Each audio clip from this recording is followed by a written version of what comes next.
Few weapons on the 21st century battlefield are as effective as the modern sniper. On any battlefield, a proficient sniper has got the capability to change the tide of that battle.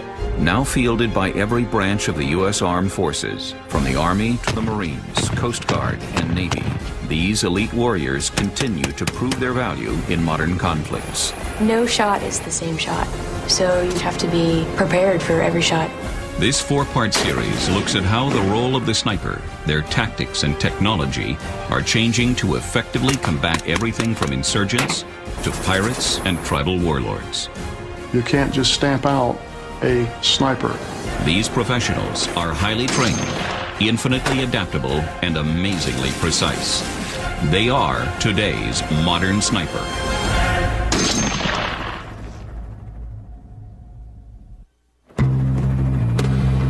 For over 225 years, the Coast Guard has been saving lives and protecting U.S. coastlines. This highly adaptable branch of the U.S. Armed Forces fills roles in search and rescue, law enforcement, military, and homeland security, all with only slightly more members than the New York City Police Department. With the launch of the war on drugs, the Coast Guard intensified its counter-drug activities and utilized its assets throughout the Caribbean and Pacific Ocean to help slow the flow of drugs into the United States. To aid in this mission, the Coast Guard has recently implemented an unprecedented tactic that has led to incredible success. They use airborne precision marksmen from the Helicopter Interdiction Tactical Squadron known as HITRON. These highly trained marksmen account for 10% of drugs seized in the United States. And though they have fired thousands of rounds on missions, their targets are not human. Instead, the gunners fire their weapons with surgical precision to disable the engines of drug-running boats. This new tactic has proven incredibly successful and is now one of the most effective means for stopping drugs from reaching U.S. soil. When we train and qualify our personnel, we're saying that our gunners can hit an engine block, which is about 16 inches by 16 inches. We're going to hit that every single time, and we're not going to unduly endanger the occupants of that vessel. It doesn't matter where it's riding, how fast it's going, where it's maneuvering. We're going to put our aircraft and that gunner in a position to safely and effectively take that shot. The Coast Guard's tactics and technology have evolved to a level of sophistication rivaling those of the world's most modern military units, allowing them to take down smugglers with the least amount of force possible. But smugglers continue to up the ante with methods of eluding Coast Guard assets to deliver their products to U.S. soil. With the war on drugs in full swing, the new breed of smugglers, known as narco-terrorists, have begun using a variety of methods to get the product from South America to U.S. coastlines. It is a constant cat and mouse game between the drug smuggling cartels and obviously the forces that are out there to try to stop those people in that flow of drug traffic. So there's been many different avenues. Obviously, try to do it via air, and that has not been successful. Bringing it up over land is always going to happen. It's going to come through Mexico. But the one prevailing is that the maritime transport avenue is probably still the best overall way to transport drugs. And when transporting drugs by sea, narco-terrorists have found their most effective method is to use specialized high-speed boats named for their primary function. What really defines a go fast is something with ample space to have a lot of storage. An open-hold vessel that goes, fast, pretty fast, with multiple engines that exceed its normal, what its normal usage would be. The problem was, once a go-fast was spotted, it was very difficult to stop it, and smugglers easily escaped from pursuing Coast Guard assets.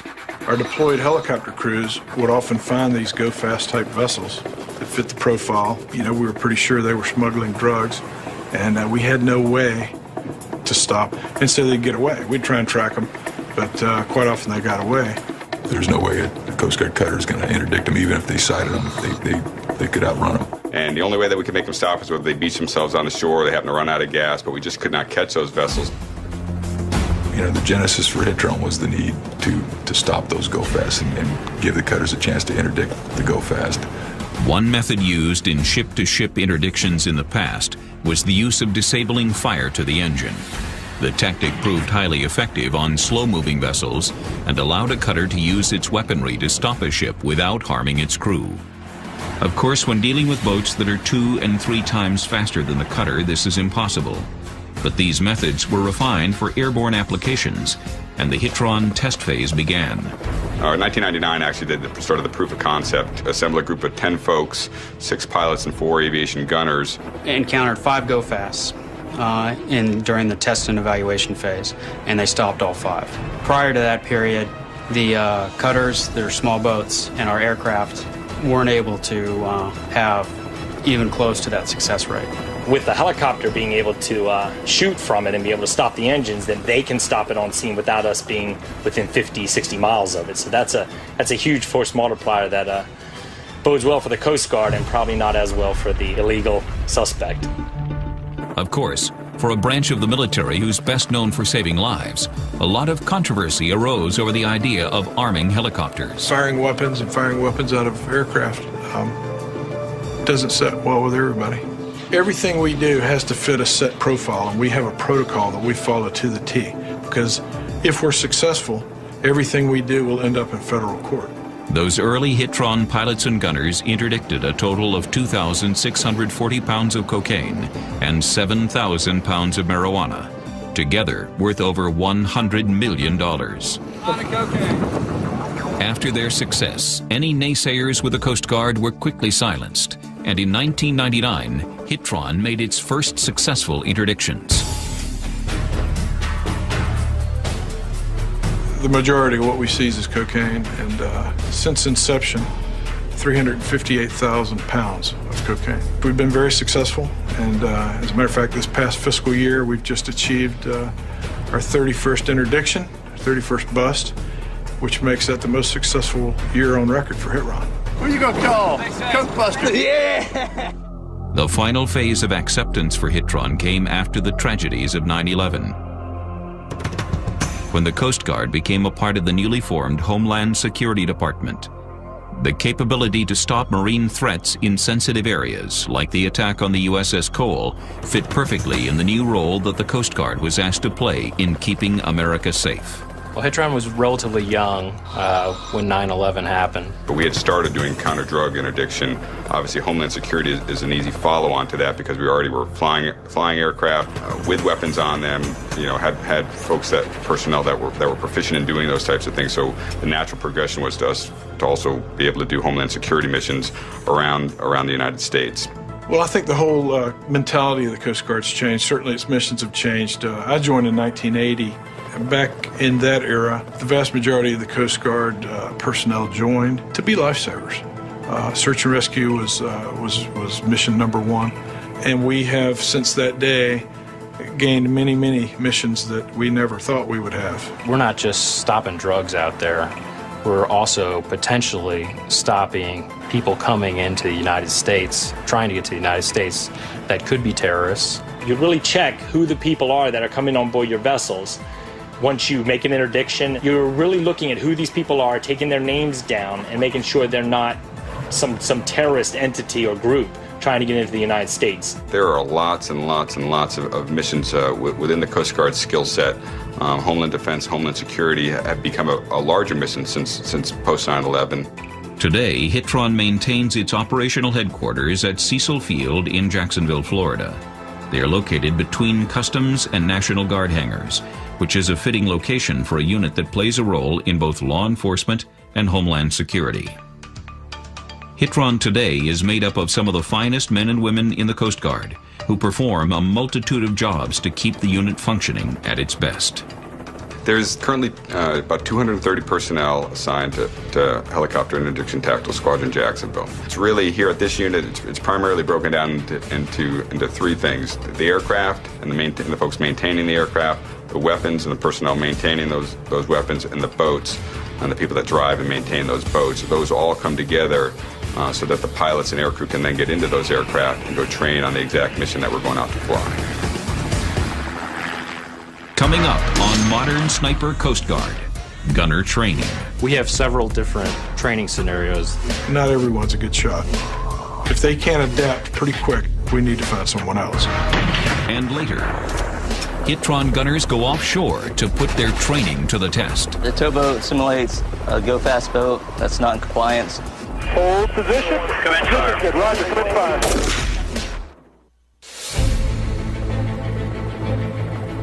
The Coast Guard has entered a new chapter in their history of keeping America safe. They have begun arming helicopters to stop unwelcome vessels from reaching our shores. Whether the boats are carrying drugs or terrorist weapons, these brave men and women risk dangerous conditions to make precision shots into the boat's engines to stop the enemy dead in the water. This unit is just about singularly focused, on the airborne use of force for smuggling. The aviation use of force capability that we have here, that's the biggest change in the aviation world in the Coast Guard. We're not primarily here for lethal employment of our weapons. We're here to use precision fire to get a smuggler to stop their boat when they won't stop otherwise. But taking shots on occupied vessels requires an amazing amount of skill by a gunner. And here at Hitron, gunner training never stops.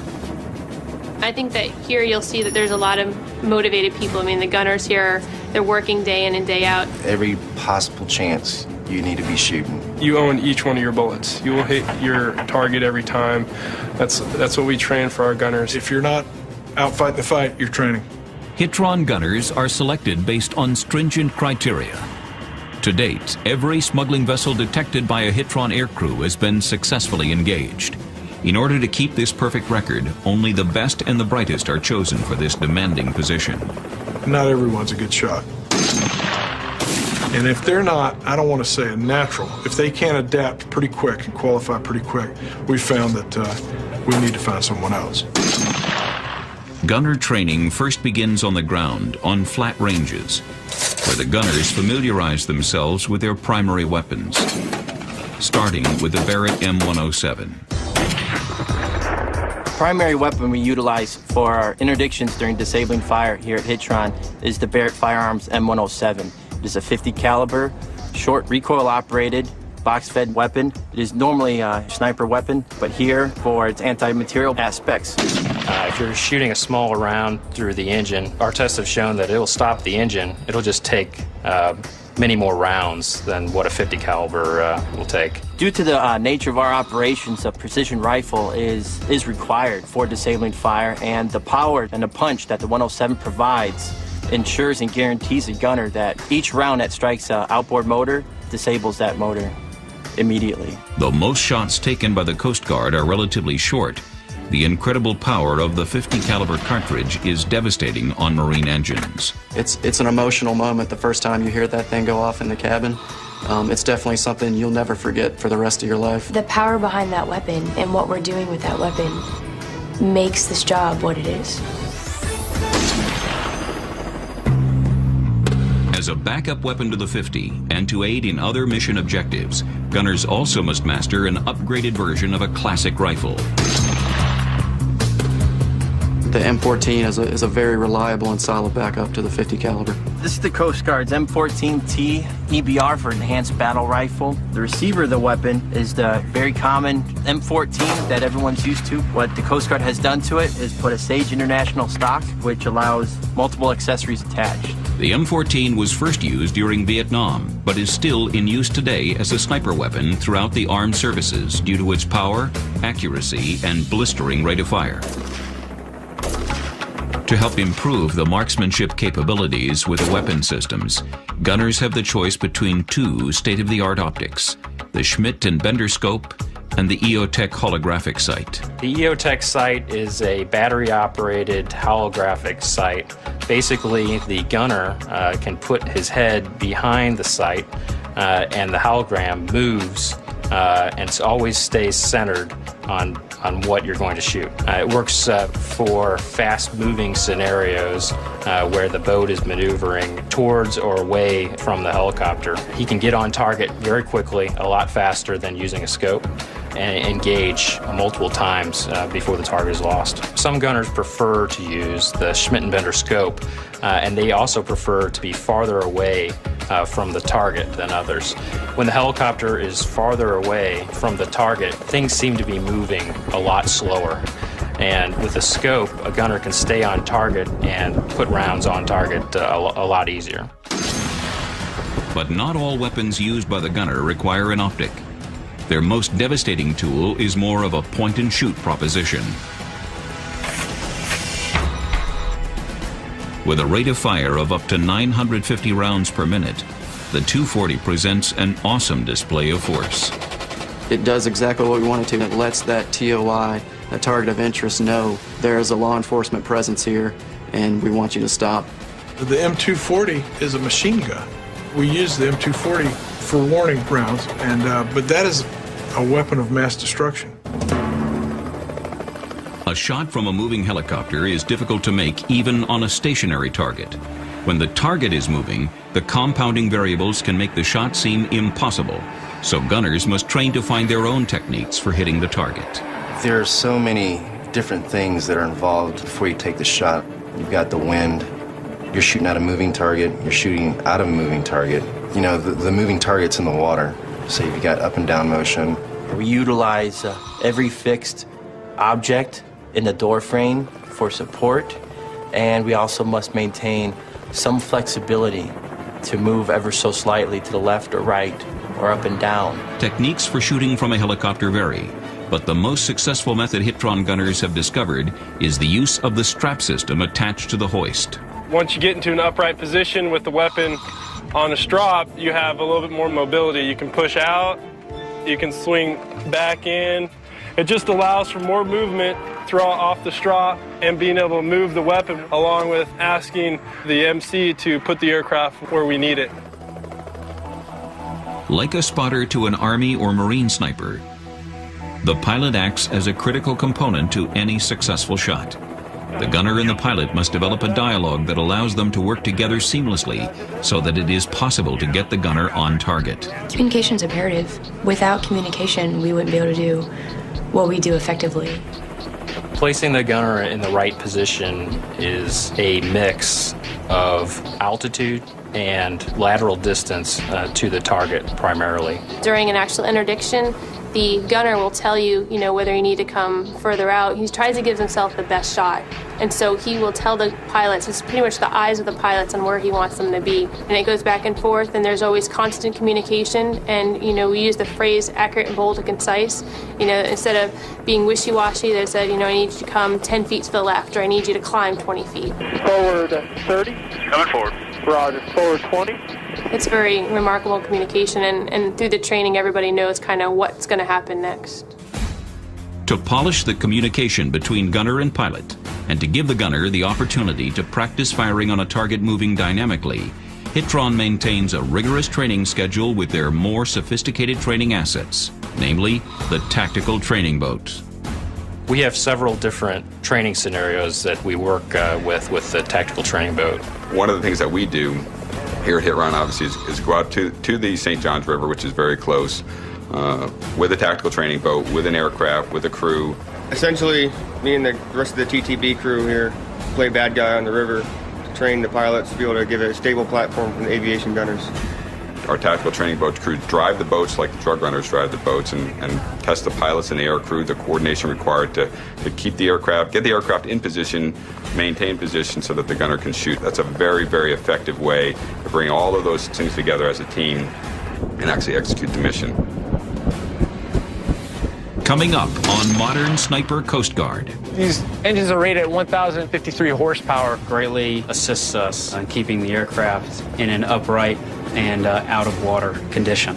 When I took that first shot, it was very surreal. It was like, this is it. This is what you train for.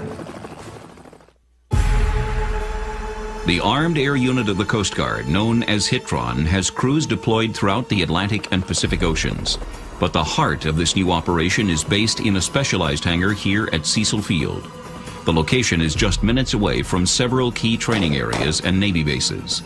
It is the perfect area to conduct the rigorous training for Hitron to stay proficient in their mission. It is here that dedicated Guardians work tirelessly to meet the demanding deployment and training schedule. But most importantly, they ensure Hitron's helicopters are ready to fly.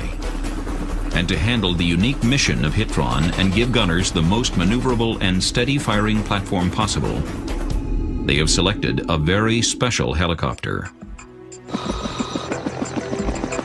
We have a number of helicopters here at Hitron. MH-65C Charlie aircraft, which are the newest version of the H-65 aircraft. You know, each aircraft has its own unique strengths and limitations, but the Dolphin's a very stable platform, and I think it's given some advantages. It's a great helicopter. We have over 100 of them in our arsenal.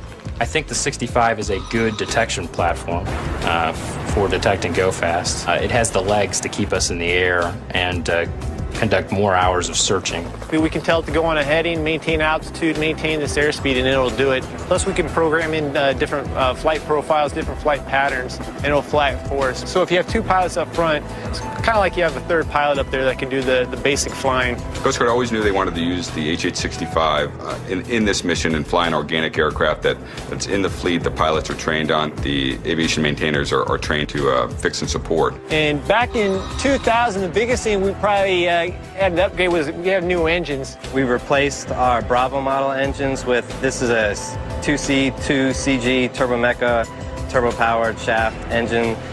Gives us a lot more power. These engines are rated at 1,053 horsepower, and we actually have more power than the transmission the head can handle, so we have to downrate the engines, which is a good thing, because if being a dual-engine aircraft, if one of the engines goes out on us in flight, we still have plenty of power on the other engine to continue flight, and most important thing, get back to the ship.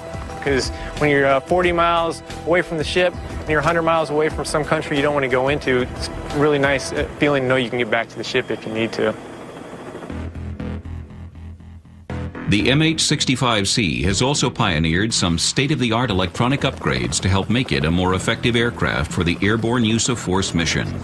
With most interdictions happening at night, the ability to see in the dark is vital to stopping narco-terrorists. Cover of darkness has always been a secret of an enemy, and so we obviously have resources and pieces of gear on board our aircraft to counteract and try to detect those vessels. One of those is a forward-looking infrared, also commonly referred to as FLIR. There's two different cameras basically in the FLIR. You have one that's a daytime lens, and then you have a nighttime FLIR, which gives you an infrared picture, obviously, so when it's dark out, you can still pick up a heat picture.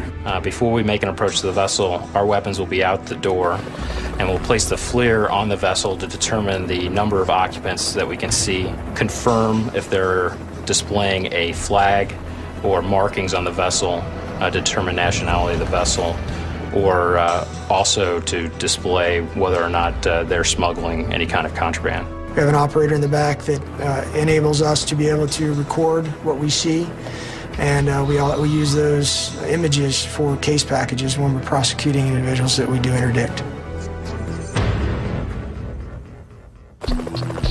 But flying at high speeds and low altitudes at night can be extremely dangerous if pilots don't have the right equipment. So these professionals use the most advanced night vision system in the Coast Guard that displays critical flight information directly into their night vision goggles.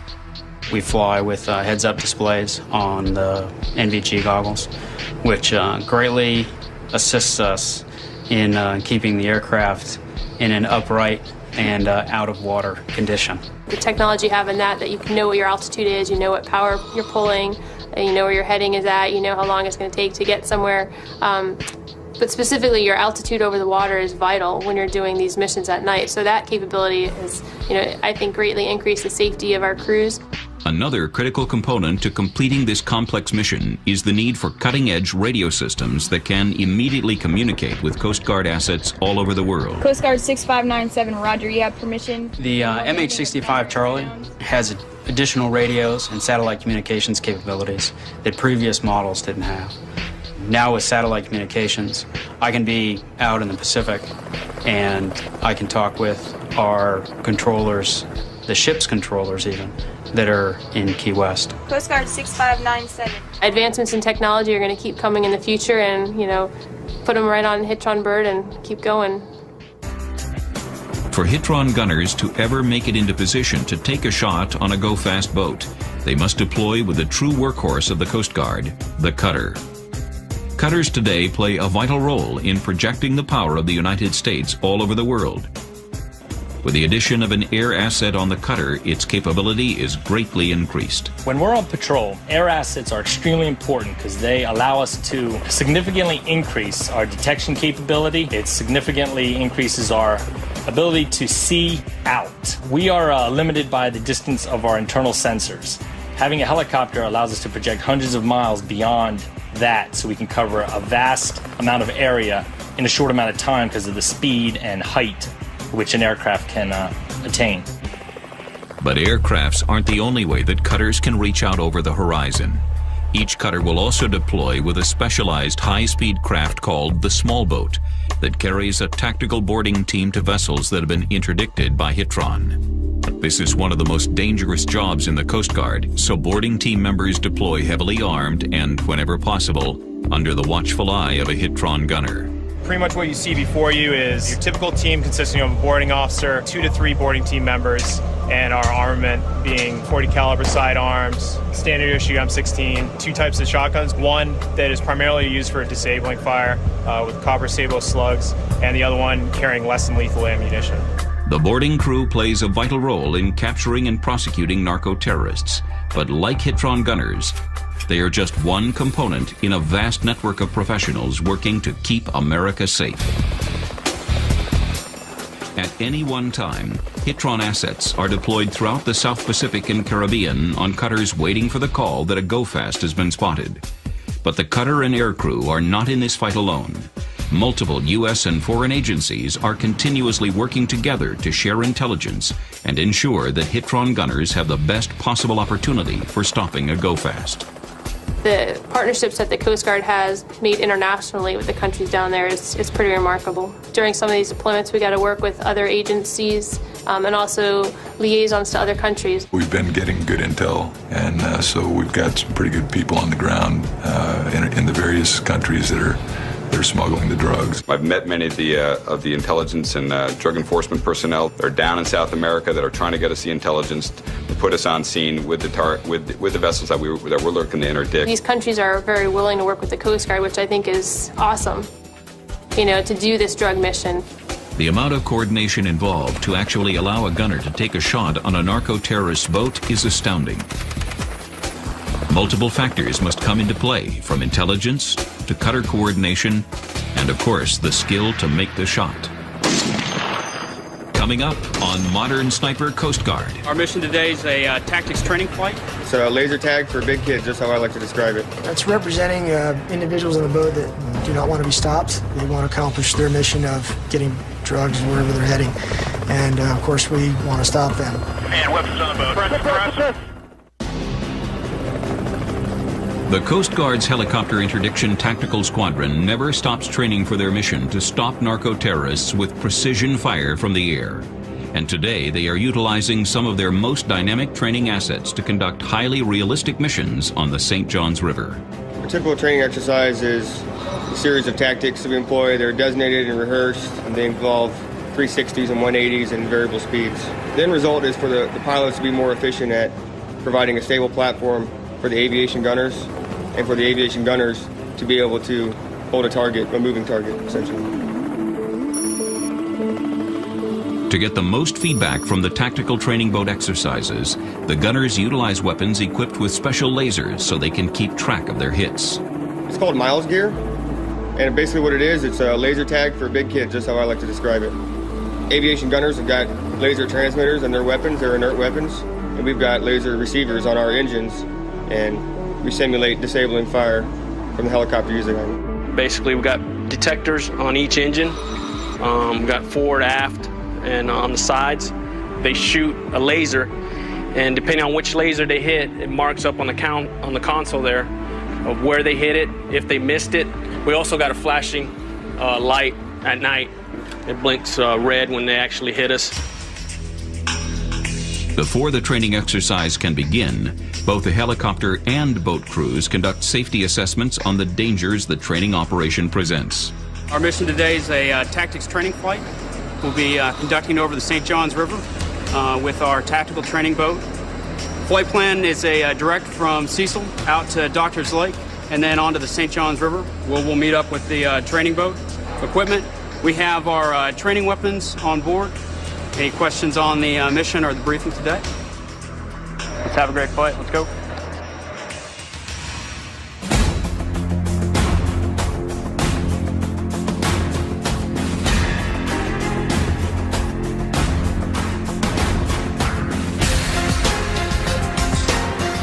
Needles are coming up matched. Hands off and switch on. All right, you ready for a power pole? Yes, sir. On a typical training operation, the boat crews will run 3 very different scenarios. Each replicates situations that would require the gunner to fire his weapons.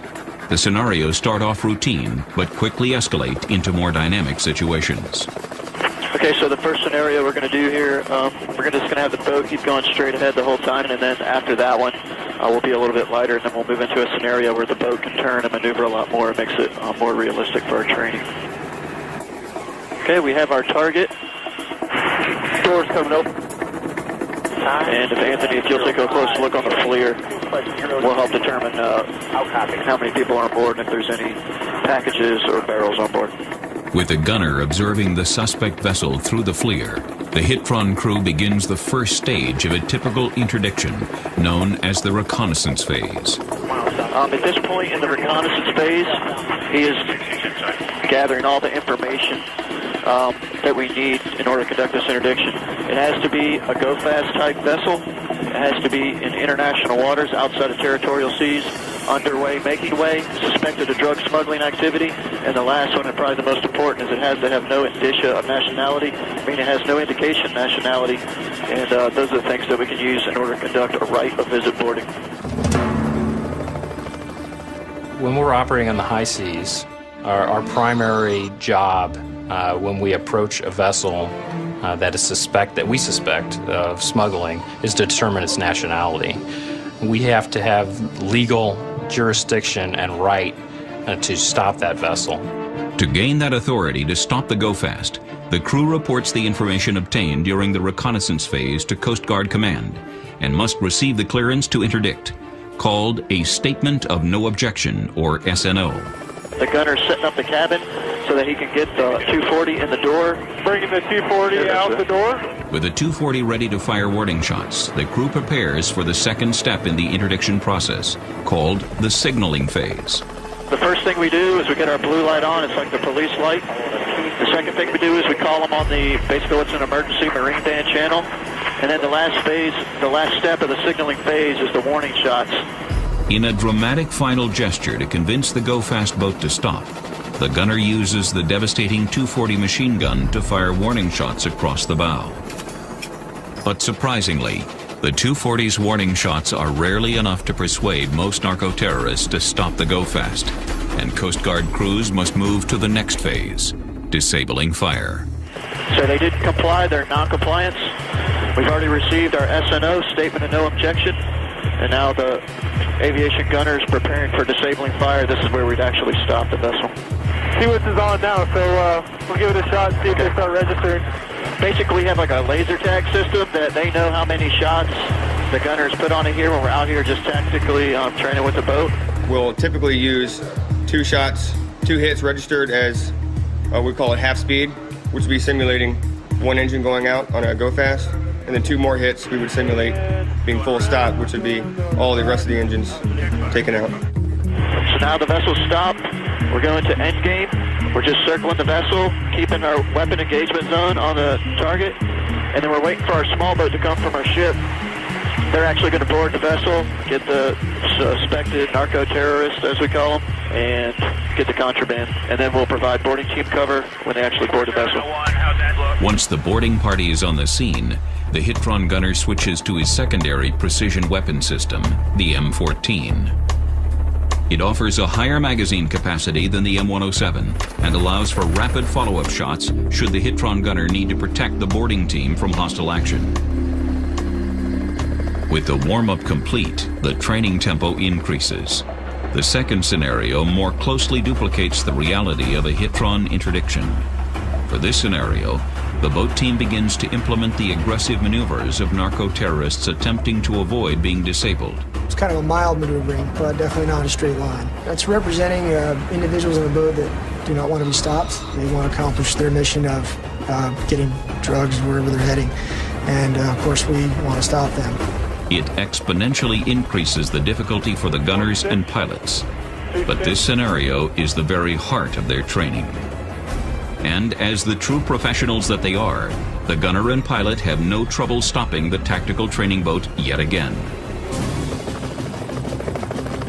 The third and final phase of the tactical training boat operation represents the worst-case scenario for Hitron crews. What we can do next is just for the last scenario, do a 3 Bravo with a suppress call at the end. The most aggressive scenario that we have is, we call it a 3 Bravo, and that is speeds varying from 0 to 50 knots, using turns from 0 to 180 degrees and 360-degree turns.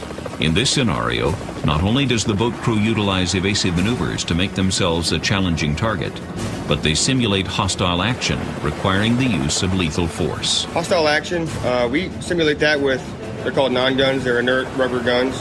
And basically, we just point them at the aircraft, and they can go into their suppress and disengage maneuvers. Should a narco-terrorist decide to point a weapon at the Hitron helicopter, the target immediately changes from the boat's engines to the boat crew.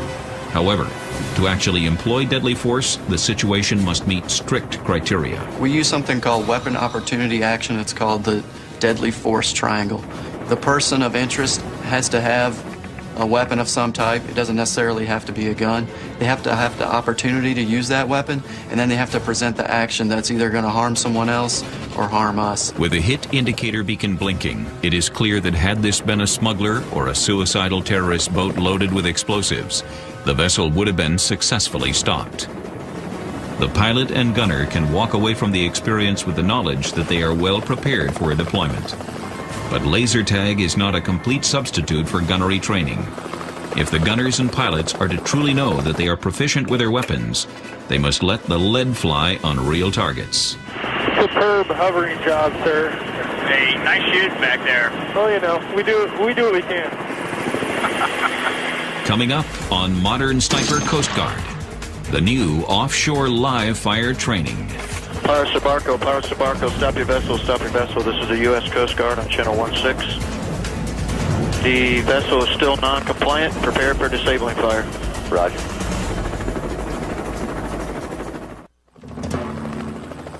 When making interdictions on narco-terrorist boats, Coast Guard aviation gunners are asked to make one of the most demanding rifle shots imaginable. It takes a tremendous amount of training and dedication to the craft to make such critical shots under the extreme conditions interdictions present. Continuous practice is essential because in the real world, things change fast and there is no room for mistakes. I've been a part of 6 interdictions. I'd say one of the most memorable interdictions I've had was we get on scene and there's 2 Go Fast Force running side by side. And for us, that's like a big deal. I mean, you're lucky to see 1, never mind 2 running side by side. 2 boats go in the same direction that both are suspected of drug trafficking. It was just a picture that I'll never forget in my head. On my last interdiction, we came across a vessel. We set up for the interdiction phase, and the vessel came to a stop with just 1 engine disabled. We didn't know it at the time, but they were actually going to light their vessel on fire. They were able to put the Go Fast out, but not after losing a lot of what turned out to be cocaine on board. You know, when I got the order to commence fire, there was a guy really close to the engines, and you know, one of the ways to move him away is just to shoot directly behind the engines. And when I took that first shot, it was very surreal. It was like there's a person. You know, this is it. You know, this is what you're training. This is what you train for. A lot of thing with training is as real as you can make the situation, the better it is for us in terms of training, because no shot is the same shot. So you pretty much have to be prepared for every shot. And again, that's where training falls back on. Getting the gunners the training they need requires the entire unit to work together seamlessly. The goal is to give the gunners and pilots the chance to fire at an actual boat that is underway. So what we coming out here today is get our gunners more proficient. This is one of the tools they use. They have the target range on land. We do a towboat. The towboat simulates a Go Fast boat that's not in compliance. For their own safety, the boat crew lets out 1,000 feet of cord in order to distance themselves from the target boat. They tow it at high speeds through 5 to 8 foot swells in order to make the eventual shot that much more difficult. While the boat team prepares their targets and gets underway, the gunners must prepare their equipment. This is particularly important when setting up the cabin. They must have quick access to all their weapons, but also ensure they are secured safely. With the sea clear, the Hitron helicopter takes off and prepares for some highly realistic training. Before we go on deployment, we're flying with our pilots. We get comfortable with each other. It flows really nicely out there.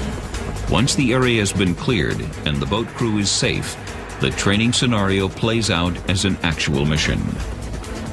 The pilots and gunner want to practice every aspect of an interdiction, so they utilize the exact dialogue used during real missions. Okay, I got a suspected target of interest. It is seaward of territorial seas. It is a go-fast type vessel. It's currently at 1 o'clock. We're staying covert at 1,000 feet, making way, underway, refusing a lawful order to stop. It does appear to be suspected of drug smuggling activity, and there is no indicia of nationality. As a gunner, we need to be our heads on, it's got to be on a swivel. We got to know what's going on with the boat. We got to know what's going on with the aircraft. We got to know what's going on with our weapons, what's going on with the pilots. If there's a break in communication, then... Requesting an SNO for warning shots up and to including disabling fire. As the Hitron crew comes across the boat, they try to signal it in order to get it to stop. Power Sabarco, stop your vessel, stop your vessel. This is the U.S. Coast Guard on channel 16. The boat has not responded to calls to stop. Okay, vessel is not stopping. Prepare for warning shots. Roger, ready out for warning shots. Forward 15. Forward 10. Forward 5, easy forward. Hold position. Commence fire. Good, Roger, commence fire. 1 stitch, 2 stitch, 3 stitch. Warning shots complete, all targets. Stay on target, going around. Roger. The boat will not stop. The gunner must take out their engine. The vessel is still non-compliant. Prepare for disabling fire. Roger. The live fire training tests every aspect of the gunner's marksmanship skills and demonstrates how challenging firing from an aerial platform onto a moving target truly is. And you're ready aft? Ready aft for disabling fire. With waves moving the target up and down at random intervals, it takes the skill of a well-trained gunner to even have a chance at hitting the target. And I don't have the shot. Left kettle's coming in. Roger. And commence fire. Roger, commencing fire.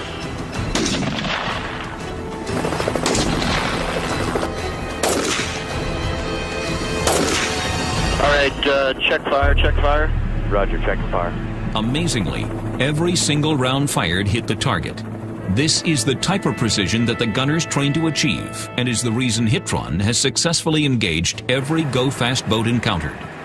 And while the outcome is often the same, interdictions are rarely routine. That actual point where all those things come together, all the training, the crazy amount of hours we work, we fly.